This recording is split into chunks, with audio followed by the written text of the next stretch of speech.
tal, queridos amigos? Muy bonita noche. Pues aquí estamos ya como cada jueves disfrutando la pura vida cultural.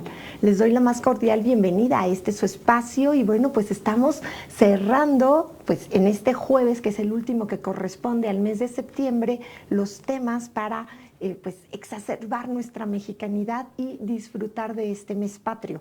Pero bueno, todavía les tengo una sorpresa que les estaré avisando en las redes para el próximo miércoles, aunque ya no es el programa de Pura Vida Cultural TV. Gracias en verdad por su compañía, por todo lo que siempre participan y todo el cariño que nos tienen. Estoy muy contenta el día de hoy de cerrar este mes después de haber tenido música mexicana y bueno, el conocimiento del charro de la China poblana con el gran maestro Alberto Ángel el Cuervo. Después conocimos toda la fundación de México Tenochtitlan a través del Códice Boturini, toda esta tira de peregrinación y migración de los aztecas, tenochcas, mexicas. Y después, bueno, pues estuvimos hablando la semana anterior con el chef Alberto Preciado acerca de cocina mexicana en la terraza del Fiesta Americana. Y pues estoy muy contenta porque el día de hoy, pues a petición de algunos de ustedes, vamos a estar hablando de leyendas mexicanas. Y les preparé pues un poquito de todo para que podamos verlo. Pueden darse cuenta aquí atrás que tenemos algo bellísimo, que son nuestros volcanes, pero esta historia se las cuento en un rato más, ¿sí? Quiero agradecer también, bueno, pues que siempre nos están acompañando y bueno, pues temas, ideas, sugerencias que tengan para el mes de octubre son totalmente bienvenidos. Entonces, me gustaría empezar el día de hoy con una leyenda que tiene que ver con la formación de nuestro México mesoamericano, que es el Quinto Sol. Y bueno, pues vamos a ver una imagen tremendamente interesante que quiero comentar con ustedes, que es esta precisamente. Y bueno, quiero que observen ahí lo que es la parte final del fuego, ¿sí? Y que tenemos también toda una situación muy, muy interesante del Quinto Sol, porque ¿qué creen? Que y por favor observen la imagen, se darán cuenta que en sus brazos hay una cantidad tremenda de movimiento. Entonces aquí, pues este sol, el primero que surgió fue el del agua, el segundo fue el del fuego, el tercero fue el de la tierra y el cuarto el del viento. Entonces vean por favor algo muy interesante. El agua, que es Atl, queda disminuida en el fuego, pero el fuego no se aviva más. Por eso ven ustedes esta imagen, que el fuego no la rodea completamente, pero el fuego sigue estando en existencia. La tierra es donde existen estos personajes y el viento o Ejecatl, ¿sí? Que es la tierra que se encuentra en el Estado de México, que es Ejecatepetl, que es Ecatepec actualmente, fue el cuarto sol previo a este sol de movimiento. Entonces, bueno, tenemos diversas leyendas que nos hablan precisamente de Tonatiuh, que es este sol de movimiento que podemos encontrar en el centro del calendario azteca y que son diversos memoriales en lo cual quedó establecido todo lo que eran pues nuestras leyendas, nuestras tradiciones y pues mucho de lo que nosotros conocemos de este México querido. Entonces se decía que los dioses, para crear al mundo, pues tenían esta intención precisamente de arrojarse al fuego y que al hacerlo iban a crear pues estos soles en primera instancia y que estos quedaron pues como paralizados. Entonces también se habla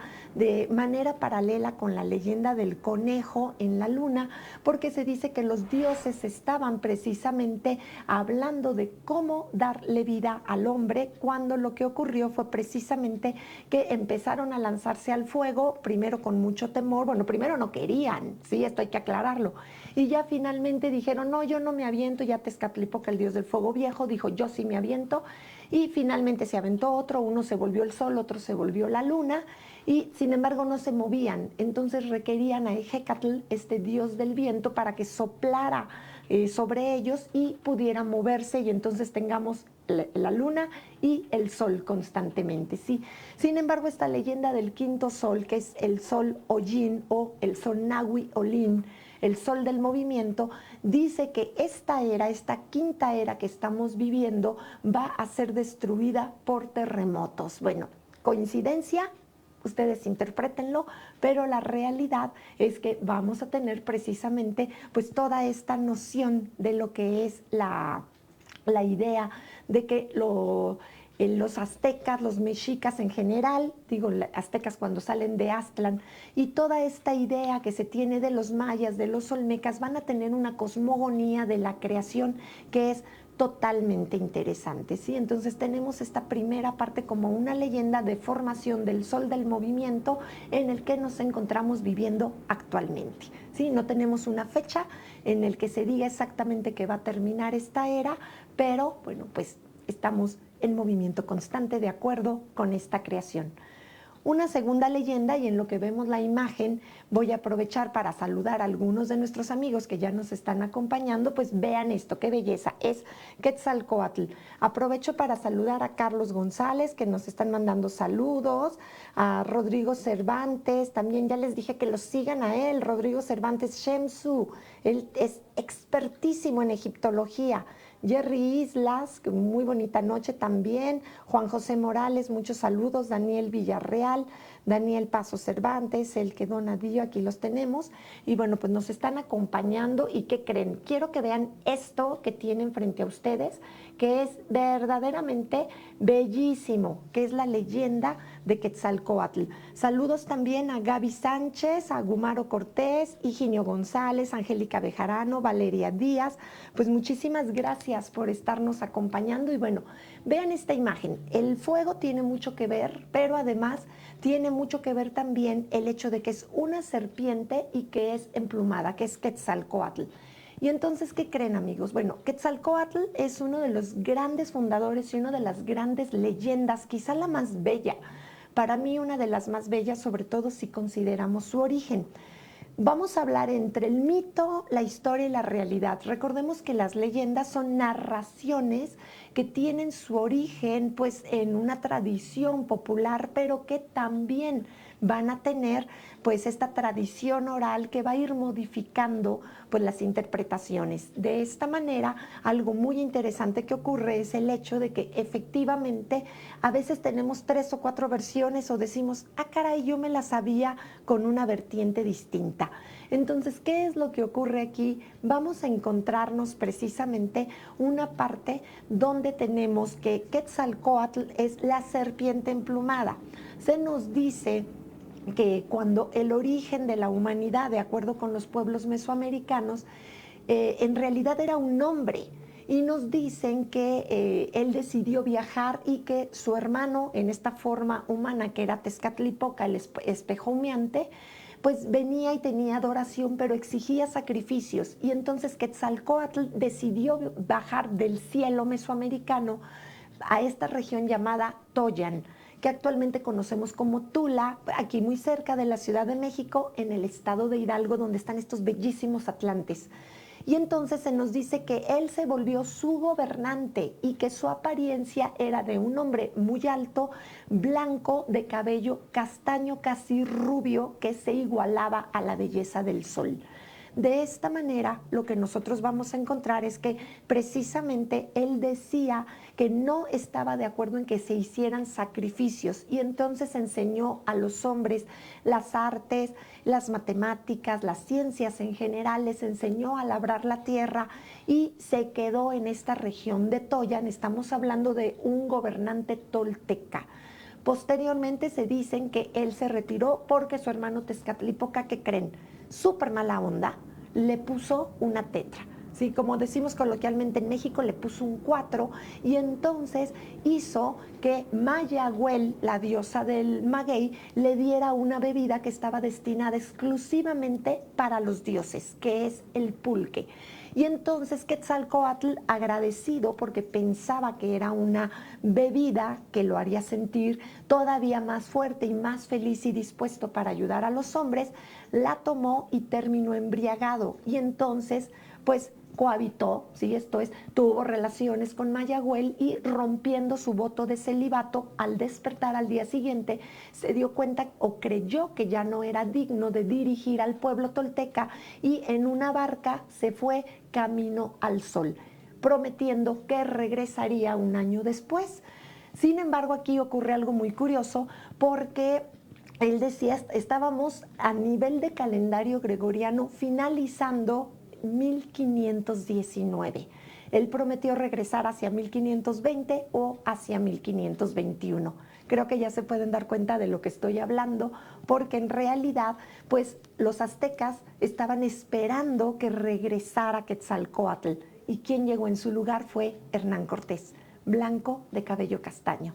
Y por eso se dice que lo confundieron con Quetzalcóatl, que había prometido regresar.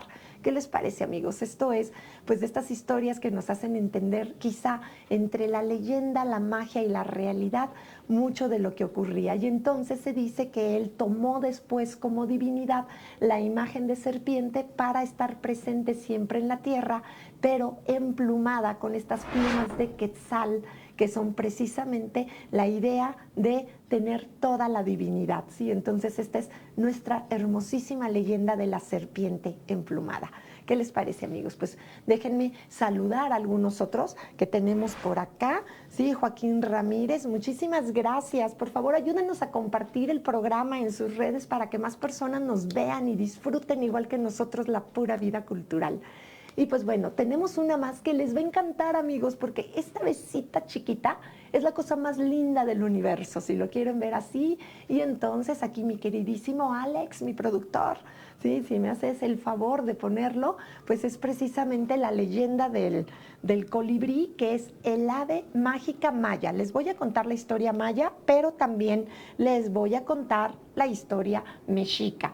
Entonces, bueno, pues la leyenda del colibrí, quiero que vean algo muy importante, y el por qué se les ha seleccionado esta imagen es porque de alguna manera, si ustedes ven, las alitas son de colores y el piquito es largo, largo, largo, y los ojitos parecen como que salen un poco de sus órbitas y pareciera que está vestido de fiesta y está engalanado, ¿sí? De belleza suprema, ¿sí? Entonces, algo muy importante aquí que quiero comentar con ustedes es que esta ave ha sido muy apreciada, y pueden ver el detalle interno en la zona derecha de la imagen de lo que son las alitas, que son realmente muchísimas plumas y que se le ha considerado el mensajero de los dioses. Pues resulta que nuestros antepasados mayas tenían esta noción de que era precisamente la imagen del colibrí el que ellos necesitaban, porque recordemos que los mayas con el Popol Vuh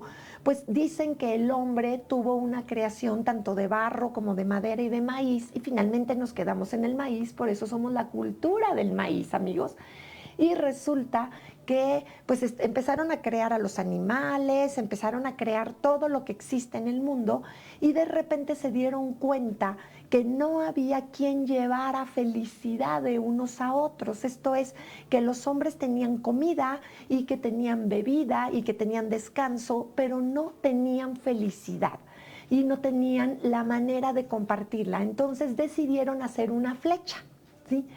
Y cuando hicieron esta flecha para lanzarla, pues decían, no puede ser solamente una flecha, porque debe tener algo más y debe moverse con vida propia. Entonces se dice que los dioses lanzaron esta pequeña flecha, y que al ir en vuelo se fue llenando de los colores de la tierra y se rodeó de este plumaje tan bello, y que tenía que ser tan rápida para llevar la felicidad, que por eso los colibríes tienen 1200, ¿sí?, latidos por minuto de su pequeño corazoncito, y logran dar en un segundo 90 aleteos. O sea, imagínense nada más.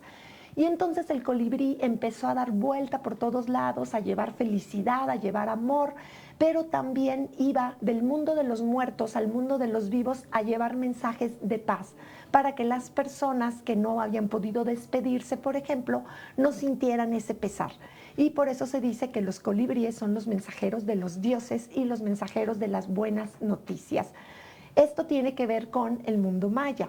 Sin embargo, con los mexicas tiene una correlación con Huitzilopochtli, que es el dios que tiene esta acepción de colibrí, y se nos habla de inteligencia y de fuerza también de esta ave, y se puso un castigo para quien osara atraparla, porque los hombres pues ya saben cómo somos los seres humanos, que ni nos encanta pasarnos de listos.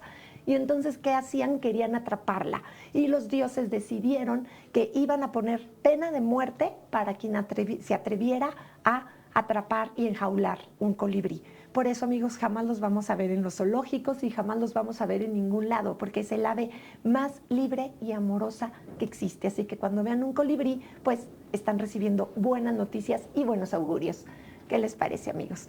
Y bueno, pues estamos con otra leyenda que, bueno, tiene cierta correlación, si no mal recuerdo, creo que es exactamente esta, es la de Mayagüel. Por favor, vean esta imagen, que es algo muy interesante, y dense cuenta de algo. La piel de la persona que está allí es precisamente oscura y tiene como una especie de carrizo con plumas en la punta de quien está a la derecha y tiene una especie de penacho con plumas verdes también en la cabeza. Y del lado izquierdo está una diosa azul, porque es una diosa líquida, que es Mayagüel, y tiene un penacho que es precisamente el maguey. Pues, ¿qué creen, amigos? Algo muy importante aquí, y es, en este sentido, es una diosa pura, ¿sí? Tenía que conservar la virginidad, que sabemos que la perdió con Quetzalcóatl, gracias, de hecho, ambos. ¿Y qué es lo que ocurre? Que tenía que pues demostrarle a todo el mundo que esta bebida de los dioses podía llegar a los seres humanos. Entonces se dice que Quetzalcóatl ya antes, y que por eso les digo que tiene relación con su hermano Tezcatlipoca cuando le pone este 4 que les mencioné, se nos dice que verdaderamente lo que ocurría allí es que los hombres pues no eran muy felices. Sí, sí tenían al colibrí, pero recordemos que esto es más maya, y entre los aztecas nos decían es que no son muy felices, como que les falta algo que los motive a bailar y a cantar. Y entonces Quetzalcóatl recordó a Mayagüel y la fue a visitar al cielo y le dijo que por favor viniera, que le compartiera esa bebida embriagante. Esta es otra versión, si se fijan no es exactamente la misma, y que le compartiera esta bebida embriagante para llevársela a los seres humanos. Y entonces Mayagüel hizo que los seres humanos aprendieran a través de Quetzalcóatl cómo gimar esta planta de maguey. Ya saben, digo, nosotros hemos hecho en Pura Vida Cultural la ruta del maguey en diversas ocasiones y de allí nos vamos a ver a las luciérnagas. Y siempre les digo, miren, después de tanto pulque, aunque no haya luciérnagas, ya nos brilla todo el camino. Ya primero Dios, el próximo año estaremos retomando esto y visitando estos lugares del maguey, donde que nos enseñan hay que raspar el corazón del maguey. Esto es como una especie de jima y le vamos a sacar el aguamiel. Y cuando se deja fermentar después del tlachiquero, que es el personaje que saca esto, pues evidentemente se vuelve el pulque y se vuelve, los azúcares se transforman en alcohol y bueno, pues tenemos este resultado, ¿sí? Entonces, esta es la leyenda de Mayagüel. Y ahora, si no mal recuerdo, vamos a ver este par que tengo atrás. Ah, no, vamos a ver la del chocolate.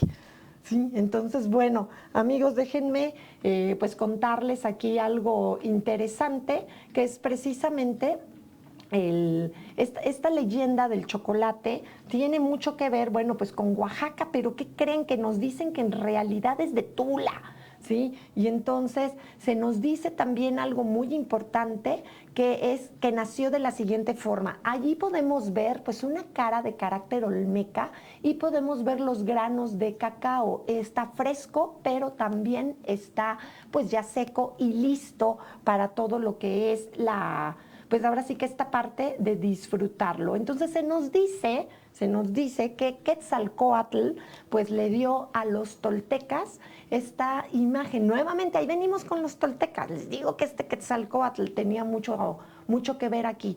Entonces nos dicen que Quetzalcóatl les quiso regalar a los toltecas, que eran muy buenos guerreros, ¿sí?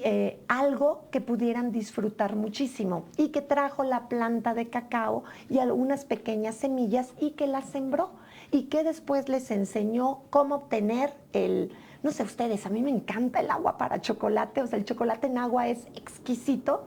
Y entonces una situación importante que vamos a ver aquí es precisamente el hecho de que nosotros tenemos una parte de esta cuestión del chocolate, donde vamos a encontrar que Quetzalcóatl después fue, pues digamos, le reclamaron los otros dioses de que cómo era posible que les diera a los hombres tanto bienestar, tanto sabor, que ya les daba el maguey, que ya les había dado el pulque, que les había enseñado la agricultura, a domesticar el maíz, y ahora de pilón les estaba dando el chocolate.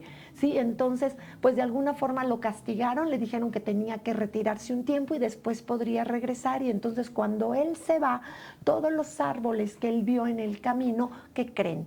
Se habían marchitado. Y entonces estaban totalmente secos, y él iba caminando e iba llorando, y sus lágrimas iban regando el suelo del cacao, y en sus manos llevaba las últimas semillas, y entonces las deja caer cuando ya se va a ir a su retiro forzoso, y se dice que en ese momento surge una planta verde preciosa con muchas semillas de cacao que alimentarían al suelo mexicano por el resto de nuestros días. Sí, entonces esta es otra de las leyendas pues que tienen que ver precisamente con Mesoamérica. Pero no solo vamos a ver mesoamericanas, voy a ir avanzando un poco cronológicamente. Y ahorita, ¿qué creen? Que sí voy con este par que tengo aquí atrás. Sí, y entonces, bueno, me quito yo un ratito para que disfruten la imagen, que es bellísima, ¿sí? Y bueno, aprovecho para saludar también a Mauricio Aceves, gracias por acompañarnos, Sofía Vicario, Mari Carmen Preciado, Alma García, Antonio Osorio, sí, entonces tengo aquí varias personas acompañándonos, muchísimas gracias, sí, y bueno, ya saben, disfrutemos la pura vida cultural. ¿Y qué creen? Pues esto que están viendo acá atrás es la típica leyenda, ¿sí? Simonetta Guidotti, muchísimo gusto en saludarte, gracias por acompañarnos. Mary Flowers, gracias, allá hasta Guajuapan, en Oaxaca, muchísimas gracias. Beatriz Hernández, efectivamente, hermoso el colibrí, también nos encanta. Sí, entonces un punto importante que les comentaba aquí es, tenemos estos dos, ¿sí? Disfruten la imagen, que es bellísima, que son parte de nuestras ilustraciones mexicanas, pero quiero que vean esta posición, quiero que vean el humo, la posición de la mujer, etcétera. Porque Popocatépetl era un personaje, era un súper guerrero, ¿sí? Que estaba en la región tlaxcalteca y también entre los aztecas. Y bueno, en aquel entonces había muchas guerras, todo mundo peleaba hasta porque peleaban. Y entonces resulta que él estaba totalmente enamorada de la hija del cacique de Tlaxcala, que no era otra más que Iztaccíhuatl, ¿sí? Y entonces, pues él pidió la mano y el cacique dijo, claro, es mi mejor guerrero, por supuesto que le voy a dar la mano en matrimonio de mi hija, siempre y cuando regrese de la guerra victorioso, ¿sí? Y entonces él se va a la guerra y Iztaccíhuatl, mejor dicho, muere en este intervalo, y a él le avisan que ella ha muerto. Cuando él regresa, la ve en su lecho como si estuviera dormida, y manda construir cementeras de flores que son equivalentes a más de 20 montañas, y se dice que llegó a lo más alto, y entonces él con todo el amor la colocó en la parte de arriba y se quedó velando su cuerpo. Si podemos ver nuevamente la imagen, quiero que vean la posición que tienen tanto ella como él. Él quedó con la cabeza agachada, con el cuerpo inclinado, y su penacho forma como si fuera una capa de fuego. Y entonces se ha doblado ante el dolor y se ha postrado ante la pérdida de su amada. El tiempo los cubre de nieve, y entonces lo que vamos a encontrar es que pareciera que esta pasión amorosa, este ardor, pues ha desaparecido. Ella es la mujer dormida que está siendo resguardada y vigilada por Popocatépetl, que de vez en cuando despierta de su tremendo sueño y nos lanza una fumarola recordando que en su penacho aún existe ese fuego del amor que siente por la mujer a la que ha perdido, ¿sí? ¿Qué les parece, amigos? Pues, ¿les está gustando? Díganme si les está gustando. ¿Qué les parece? Mándenme mensajitos. Si saben otras historias o algo, pues pídanoslas y aquí los complacemos. Tenemos una más. Tenemos por acá, déjenme ver, porque aquí teníamos, estoy viendo algunos de ustedes, y tenemos una que ya tiene más que ver con lo que es el coyote ya más bien virreinal, si no mal recuerdo. No, tenemos un video. Sí, vamos a ver un videíto en este momento y regreso con ustedes. Disfrútenlo mucho.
¿Qué les parece, amigos? Pues México Desconocido siempre tiene unos programas culturales y unas cápsulas verdaderamente impresionantes y pues agradecemos aquí en Pura Vida Cultural el apoyo que recibimos constantemente de este medio. Y bueno, pues algo muy importante también es Chucho el Roto, pues fue como el Robin Hood de los mexicanos, ¿sí? Y se tiene esta idea de algo que a veces me preguntan y que dicen, ok, ya vi la historia, ya la conocí, ya vi quién era, qué pasó con su mujer y su hija, pero ¿cuál es la realidad? ¿Por qué Chucho el Roto? Nada más como detalle curioso, en el México, pues desde el virreinato, se les llamaban catrines o rotos a los ricos, pero había dos grandes diferencias, o una gran diferencia, mejor dicho. El catrín era el rico, rico en verdad, buenos modales, buen mozo, bien vestido, ¿sí? Y entonces era el catrín, ¿sí? Y el roto era el que no era rico, pero se vestía como rico, pues como para aparentar un nivel socioeconómico y una educación que no necesariamente poseía.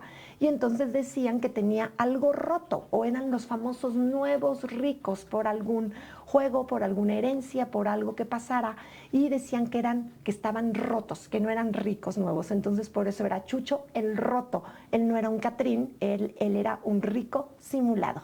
De allí viene el término, amigos. Y ahora, pues, ¿qué creen? Nos vamos a Puebla, ¿sí? Y algo delicioso. Les voy a dejar un ratito con la imagen para que se la saboren. Pues miren nada más, amigos, qué belleza. Y aquí con los colores verde y violeta de Pura Vida Cultural, sí, que tenemos esta delicia llamada chile en nogada, ¿sí? Y pues bueno, entonces les voy a contar un par de historias, ¿sí? Que tienen que ver con esto. ¿Sí? En primer lugar tenemos una que es, digamos, la más aceptada históricamente, que no tiene tantos tintes de leyenda, pero tengo que reconocer que me gusta más la segunda, ¿sí? La primera nos habla, y las dos tienen este mismo origen histórico, de que cuando se había ganado la guerra de independencia, ¿sí?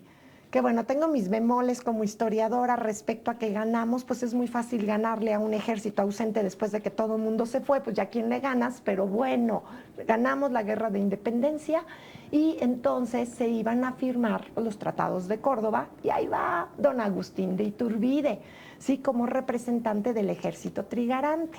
Y entonces resulta que este trigarante o de tres garantías tendría que regresar en septiembre. Y bueno, está la Ciudad de México aquel 27 de septiembre de 1821, pero en agosto, el día 2, él sale a Veracruz.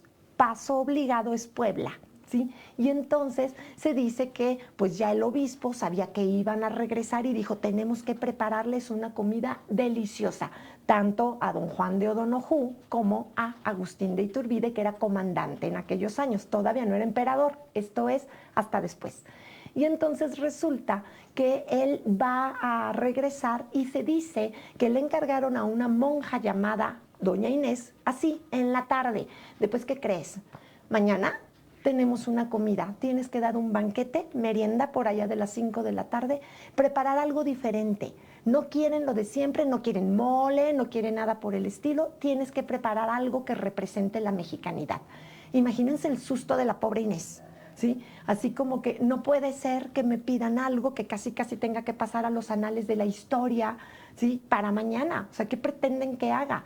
Y entonces ella lo que hace es precisamente pues solicitar ayuda y hay otra madre que la ayuda, que es Carmela, y le dice, no te preocupes, aquí vamos a estar todas ayudándote y pues vamos a ver qué haces. Y se dice que al día siguiente ella acudió al mercado y empezó a escoger un platillo que ya se preparaba desde 1714, ¿sí? Y que era precisamente chile relleno en salsa de nuez. Pero era la salsa pues bastante dulce y el relleno era de picadillo, era una carne molida con verduras, no con todo este sabor de dulce, de la pera, del durazno, de todo lo que se le pone en la actualidad. Sí, y entonces, ¿qué es lo que ocurre? Que definitivamente le dicen que tiene que prepararlo. Y entonces ella dice, a ver, vengan todas para acá, hermanas, ustedes me tateman los chiles verdes, los más grandes, por favor, ustedes los van a pelar, ustedes van a hacer el picadillo y ustedes van a hacer la nuez. y le vamos a llamar nogada, porque viene del árbol nogal de la nuez de Castilla. Y entonces se dice que así nació el platillo y que cuando don Agustín de Iturbide lo probó, bueno, él y su ejército no le dejaron pero ni galletas a las pobres monjas, que dicen que no lo probaron sino hasta tiempo después. Esa es como que la historia más aceptada. Les dije que me gusta la segunda. Se dice que 3 damiselas de sociedad muy bellas poblanas vinieron a la Ciudad de México y que entonces conocieron a 3 guapos capitanes del ejército, en el que estaba, por supuesto, don Agustín de Iturbide, y que quedaron prendadas y enamoradas de ellos y les prometieron que cuando fueran a Puebla les iban a hacer un manjar exquisito. Muchachas habladoras, ni siquiera sabían cocinar. ¿Sí? Entonces, imagínense nada más que cuando se enteran que vienen de regreso los capitanes, les dicen, pues, ¿y ahora qué les hacemos? Pues si se supone que sabemos cocinar. Y entonces se dice que acudieron con las monjas del templo de Santa Mónica para que se llevara a cabo este platillo. Y bueno, voy a leerles un poco. El libro se llama Leyendas de Puebla, que es el libro oficial del Estado y es el que nos cuenta parte de la leyenda, y lejos de contárselas les quiero leer una pequeña parte porque creo que es digno de citarse el contenido y con las palabras exactas que los cronistas de la ciudad han descrito. ¿Sí? Entonces nos dice algo muy simple y dice: con el afán de halagar a Iturbide, las hermanas se comprometieron en realizar este exquisito platillo y acudieron con las agustinas contemplativas del convento de Santa Mónica, que eran reconocidas como excelentes cocineras. Al buscar ingredientes de la región, las madres se decidieron por los siguientes: emplearemos chiles de tiempo de San Martín Texmelucan, que son grandes e imponderables en su calidad. Los prepararemos quitándole las venas y semillas para neutralizarlos, haciendo que el picor sea solamente delicioso. Los rellenaremos. Esto puede ser algo sencillo, solo de queso serrano de cabra, de Tlatloaqui, Zacapuaxtla o Teciutlán, con picadillo menudito de carne de res y de puerco, de la matanza de San Antonio del Puente o de Cholula. Y en caso de Tecali, que los animales de ahí son bien cebados. Y con 1000 sabores: jugo de clavo y canela, todo esto molido, y pasta semiseca de la molienda con duraznos de la huerta de Huejotzingo, manzanas de las mejores de Zacatlán, peras de la famosa huerta de los padres carmelitas, de esta propia levítica Puebla, y aderezo con piñones, pasas, almendras, ¿sí? Para contener o lograr una pasta única que ni el propio patrono de las cocineras, San Pascual Bailón, se lo imaginaría. Después hay que rebozar los chiles con huevos rancheros de los rurales gallineros de Tepeaca, Amozoc o Acajete, friéndolos, aunque sea muy costoso, con la deliciosa mantequilla de chipilo. Aquí está ya el sabor. Haremos una salsa de nuez de calpan, de preferencia, que hay muy buenas y abundantes nogaleras en otras partes del territorio poblano, licuada muy poco con el mejor de los vinos, ¿sí? También regionales. La tarea más pesada y tardía de todo: pelar cientos de nueces en las que se empleará una legión de ayudantes. Aquí está ya también el blanco. Finalizaremos sobre la nogada. Echaremos abundantemente dientecillos de granada, de las únicas para esta exquisitez de Tehuacán, nuestra tierra, que por su exclusividad se llama a esta importante ciudad de las granadas. Ahí está ya el rojo, el ejército trigarante, ¿sí? ¿Qué les parece, amigos? Esto es verdaderamente bellísimo. Les digo que allí valía mucho la pena mencionarlo, ¿sí? Y entonces, cuando me preguntan, ¿pero lleva capeado o no lleva capeado? El original va capeado, ¿sí? Entonces, este es la leyenda del chile en nogada, ¿sí? Y bueno, pues continuamos. Déjenme saludar a algunos de ustedes que están por aquí: Beatriz Hernández, Melisa González, María Isabel Martínez, gracias, Vero Alcázar, y sí, saludos nuevamente. Higinio me dice que Fe González es mi primo y nos está viendo desde Dallas, Texas. Hola, primo, mucho gusto. Y bueno, Bernardo Gutiérrez, y bueno, pues tenemos aquí San Juan de Ulúa: los amarraban y sentaban debajo de una gotera, gota por gota, hasta lastimando de la cabeza a los presos. Exactamente. ¿sí? Entonces, pues muy bien, amigos. Aide, muchísimas gracias. Saludos hasta Acapulco, mi amor, corazón. Y Beatriz Hernández, y bueno, qué bonita leyenda. La primera versión es la que me sabía. Muchísimas gracias, Gumaro. Y bueno, pues continuamos, amigos. Ya vamos hacia el final del programa. Díganme qué les está pareciendo. ¿Están tan felices como yo? Y bueno, tengo que decirles que el sábado voy a comer chiles en nogada. ¿Sí? Y bueno, la mayoría de ustedes ya lo saben, pues es mi cumpleaños número 50, así que se va a todo lo largo y a todo lo ancho para celebrar mis primeros 50 años de vida. Toda feliz yo. Y bueno, tengo también a Jerry Islas, muchísimas gracias, ¿sí? Y entonces, bueno, Noche de Leyendas de México. Pues vamos por una más que, ¿qué creen? Esta ya es virreinal. Y bueno, igual que Chucho el Roto, que ya está mucho más adelantada. Y aquí tenemos esta parte que es la fábrica La Constancia. Y pues, ¿qué creen, amigos? Que esta, pues estamos hablando de una coyota. Vean, por favor, lo que es la construcción. Y algo muy importante es los colores que vemos aquí, pues son precisamente la forma en que en el antiguo México, cuando estamos hablando de las construcciones, piensen en Querétaro, en Bernal propiamente, tenemos lo que es este color amarillo, naranja, ¿sí? Toda la parte de lo que es el sol en la superficie construida. ¿Sí? Y entonces se nos habla aquí de algo muy simple, que es la leyenda, ¿sí? En esta fábrica, que tiene mucho que ver, ¿sí? Con lo que es esta parte de Puebla nuevamente, con esta exfábrica.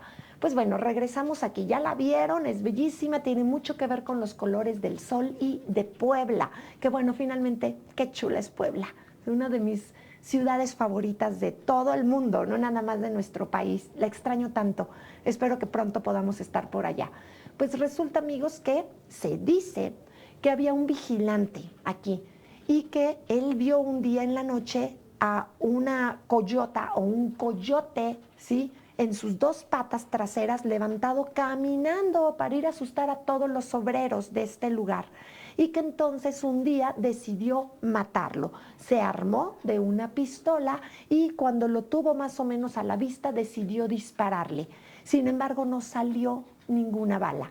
Él se quedó tremendamente extrañado, pero como el animal no se había dado cuenta de esto, decidió retirarse. Y entonces habló con unos amigos que le dijeron: ¿rezaste? Rezaste porque esto debe ser un animal del demonio. ¿Cómo es posible que esté caminando sobre sus dos patas traseras como si fuera un ser humano? ¿Le pusiste un grano de sal a la pistola para que no te vaya a salar a ti y para que salga la bala? No, pues no. ¿Rezaste? No, tampoco. Ponle una bala de plata. Dice, ok. Y entonces le empezaron a dar toda una serie como de remedios que podían funcionarle y él decidió quedarse con el grano de sal y con la bala de plata.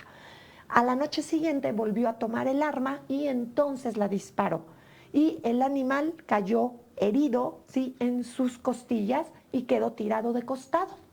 A la mañana siguiente, bueno, él lo vio allí como un fardo tirado y a la mañana siguiente llegó la policía porque decían que habían encontrado el cuerpo de un hombre robusto a punto de morir y que antes de morir les había confesado que el vigilante de la fábrica La Constancia le había disparado.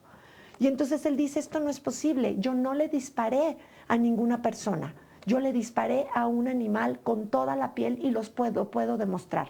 Los llevó a donde estaba la piel y curiosamente, bueno, no encontraron al animal, encontraron solo el pelaje. Y entonces los oficiales cayeron en pánico porque decían no era posible, efectivamente a la altura del costado tenía la herida de la bala y ahí estaba la bala de plata y el grano de sal.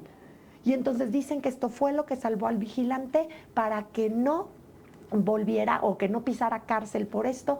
La policía decidió dejarlo así y se dice que desde aquel entonces, en esta exfábrica, porque ya no funciona de esta manera, esta coyota o este coyote anda constantemente por los pasillos acechando a quien ose acercarse. ¿Qué les parece? ¿Sí? Entonces, bueno, pues tenemos esto y quiero compartir con ustedes un video de una de las leyendas quizá favoritas de México y que ahora vamos a viajar un poco hacia Guanajuato y es el Callejón del Beso. Adelante.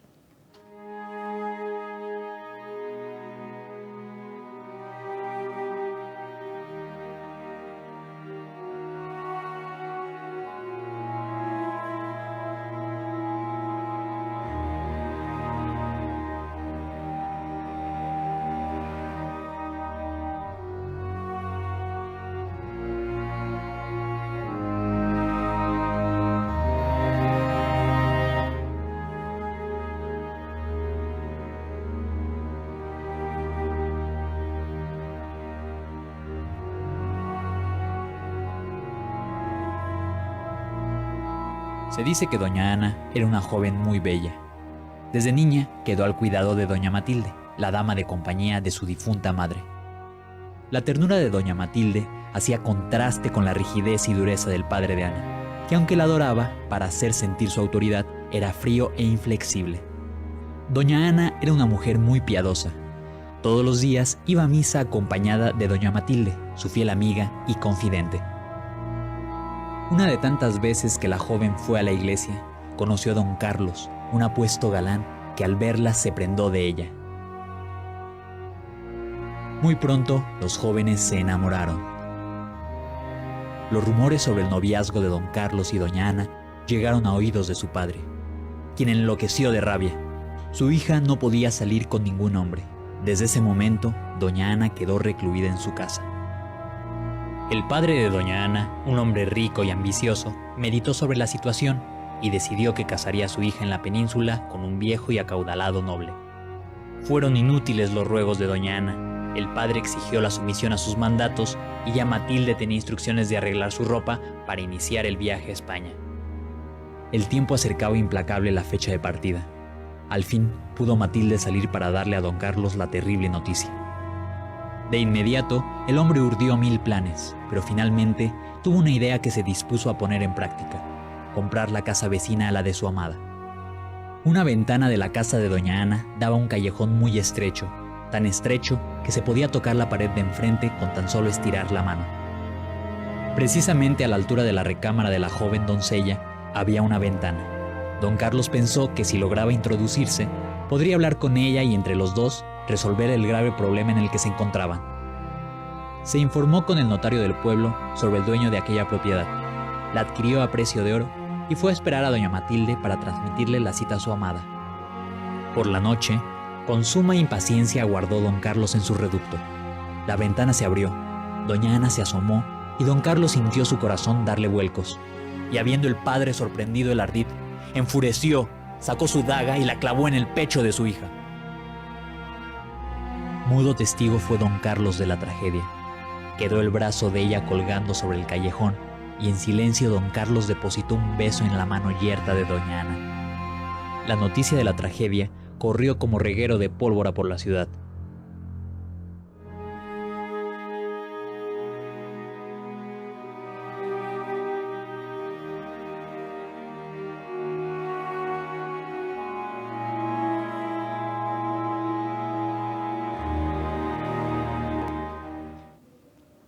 Pues, ¿qué les pareció esto del Callejón del Beso? ¿Verdad que muy romántico, muy bello? 68 centímetros, por supuesto que son suficientes para acercar los labios de uno al otro. Sí, entonces, pues con esto prácticamente, amigos, hemos hecho un buen recorrido de Mesoamérica, las leyendas. Por ahí me mandan un mensaje que qué pasa con las leyendas de terror. Bueno, pues les tengo una sorpresa. Ya se nos permite, gracias al semáforo en el que estamos, y bueno, falta prácticamente un mes, de hecho falta un mes para el 24 de octubre y también para el 31 de octubre, básicamente, visitas guiadas hablando de leyendas de terror en la Ciudad de México o en el centro histórico de la Ciudad de México. No podemos ir a sitios cerrados todavía, pero sí podemos hacer ya pues caminatas como las que acostumbramos, ya saben, de estas de domingo, de estás viendo y no ves, y también tenemos, en este caso va a ser sabatina y nocturna, pues porque para que se sienta el terror en serio. Y entonces podemos ir caminando y hablar de algunas leyendas de terror del centro histórico con un máximo de 15 personas, con todas las medidas de seguridad para evitar cualquier percance. ¿Sí? Entonces, no se pierdan las redes de Pura Vida Cultural, porque bueno, pues estaremos invitándoles a esta actividad como tal. Asimismo, bueno, quiero hacerles invitaciones diversas. Ya saben, gracias a todos los que nos están acompañando. Anoche tuvimos una tertulia cultural bellísima de Van Gogh y ¿qué creen? Los quiero invitar a la de la semana siguiente, que es precisamente las 9 musas. Sí, ya saben, estas tertulias culturales con Elisa González, estaremos hablando de la inspiración y el arte. Esto se hacen en los grupos privados de Zoom. Y bueno, aquí tenemos estas y las de todo el mes de octubre. Les doy de una vez el avance para que lo consideren. También los miércoles a las 7 de la noche tenemos la siguiente, que es una pequeña postal donde vienen los temas. Y vamos a estar viendo el calendario azteca, todo el calendario azteca, todas sus interpretaciones, su cara lateral y todos sus círculos, en total 8. Lo vamos a estar viendo el 7 de octubre. Un paseo por México 68, el año que marcó el cambio, tanto a nivel público como a nivel privado, a nivel olímpico y a nivel movimiento estudiantil. El 21 vamos a estar hablando, ¿qué creen?, de la moda en Egipto, el culto a la belleza, los accesorios, los maquillajes, la ropa, etc. Y el 28 de octubre estaremos hablando de la mujer en el arte, la ausencia de ellas y la fuerte presencia a pesar de que fueron desaparecidas de la historia. Y tenemos también, ya saben, y esto por favor, ya tenemos algunas personas, estamos a punto de empezar la segunda generación de nuestro diplomado, amigos, en Enigmas, Mitos y Secretos del Arte. El próximo martes termina la primera generación, esta primera parte, y bueno, continúan con la segunda parte el otro martes, pero el viernes 2 de octubre, porque me lo han pedido en viernes, estamos iniciando la segunda generación. Vengan con nosotros a descubrir todos los enigmas, mitos y secretos del arte, leyendas, historias, desde prehistoria hasta medioevo. Sí, entonces pues me va a dar mucho gusto estar con ustedes y pues les quiero agradecer su inmensa cariño, presencia, el que siempre nos acompañen, el que compartan todo lo que estamos haciendo en Pura Vida Cultural y que pues esperemos que ya pronto pueda ser presencial en nuestro estudio. Tenemos por allí algunos stand-ups y algunas visitas de un invitado especial para la semana siguiente y les estaremos informando todas las actividades dominicales de octubre y noviembre en nuestro estudio aquí en la colonia Narvarte. Pues muchísimas gracias, amigos, por acompañarnos. Un gusto estar con ustedes, un gran abrazo con todo mi cariño. Y bueno, pues les recuerdo que soy su amiga Elisa González y disfruto la pura vida cultural. Hasta pronto.